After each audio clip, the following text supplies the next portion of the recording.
আমি জানি যে তোর ভিতরে তুই লাল আন্ডারপ্যান্ট পরে আছিস।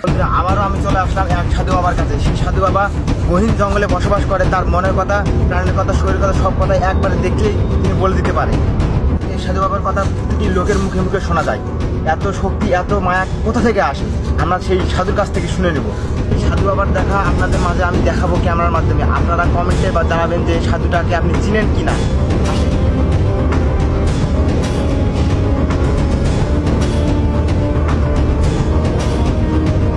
বন্ধু, চলে আসলাম গহীন জঙ্গলে বসবাস করে এক সাধু। এই সাধু মনের কথা থেকে জীবনে যা কিছু ঘটে যায় সব কিছু ইনি বলে দিতে পারে এক নিমিষে। সাধু বাবা, সাধু বাবা, সাধু বাবা, সাধু বাবা। এই তুই আমার ঘুম নষ্ট করলি কেন?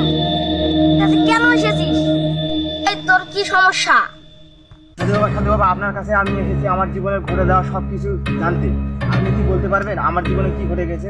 হ্যাঁ, সাধু বাবা, আমার আমার আমার কি ঘটেছে? এমন কি হলো যে আমার জীবনটা চলতেছে না? হাত দেখাও। আমার হাতটা দেখেন।